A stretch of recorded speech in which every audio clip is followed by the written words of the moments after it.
So what you see here is the purple hive that I usually use to make queens with. Last year, this is the hive that I ran a double deep, and I ended up having like 17 queen cells, and I split some between 3 other hives and this one, and I ended up with 4 hives total. It had a hard time getting queen right. It took about 4 tries.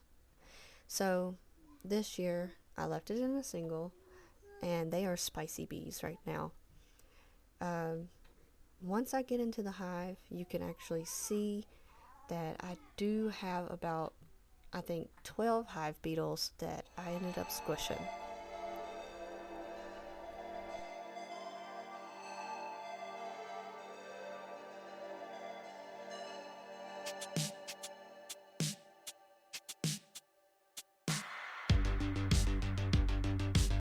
The inner cover was left in the rain before I used this hive, so it's in pretty rough shape.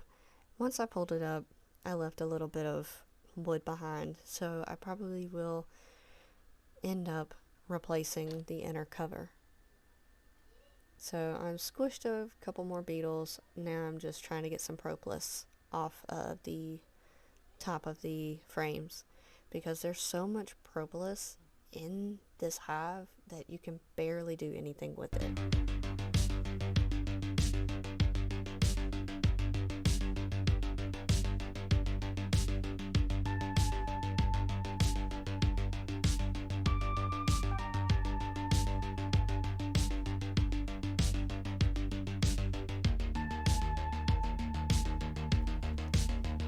This hive is so full of bees.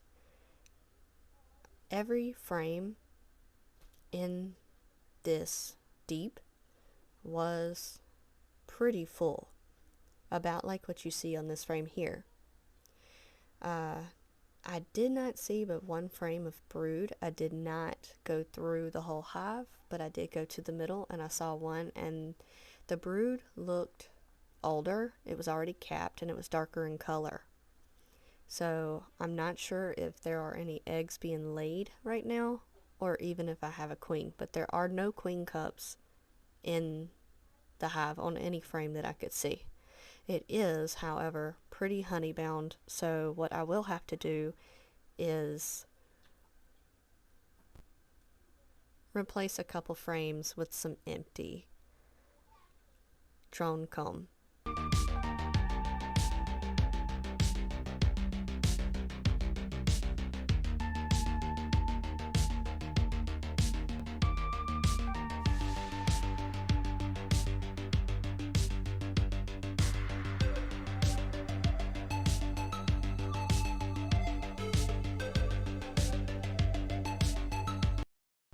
I had smoked them down, so you couldn't see a whole lot of bees up top, but between the frames, every single one had plenty of bees in between. And if you haven't realized yet, my video, I used a new camera, and I have to do a voiceover because it did not record any sound. And the video quality of this new camera is horrible. So I think I'm pretty much going to go back and stick to my cell phone.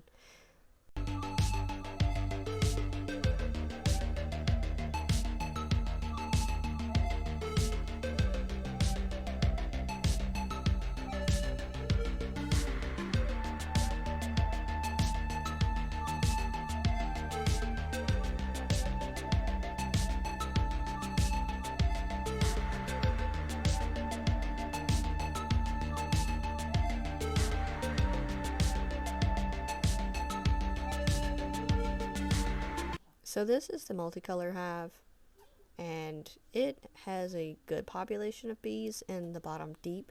It's not a very whole lot on the top. They are so spread apart, and it was pretty heavy in this top deep.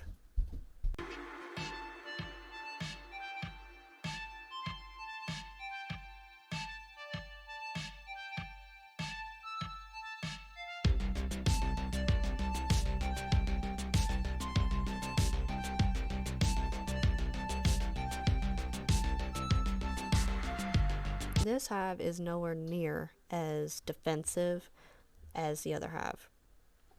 Now I'm moving to the 8 frame. The 8 frame I plan on putting into a 10 frame this year, probably in the next few weeks, but I want to make sure that it stays pretty warm before I do it. So this is the super, and I had already smoked down the bees, but there are quite a few bees in this super. The super is almost 90% honey and capped. They did not have capped honey in the fall before I checked into the winter. They were just still making the wax foundation because I put some empty frames and I put some real wax, but I didn't properly adhere them to the frame. I did not know that you had to put pins in the side, so these frames are pretty rough looking. As you can see, when I pull this one up, a piece of it that was attached to the frame beside it did go and pull apart, but it was almost fully capped. It was empty on one side. They didn't even do nothing with it, but they look good. And look at the amount of bees on that one. This specific frame I ended up blowing on so that you could actually see the amount they built out, because the frame beside it was an empty one. It was literally just the frame. This 8 frame happens to be my best hive right now, and they are pretty nice. This is all I have so far of my treatment-free apiary right now. So I'm down to 3 hives. I only lost 1. And what I plan on doing this year is getting a few queen cells made up. Once I get a few queens put into a hive, I plan on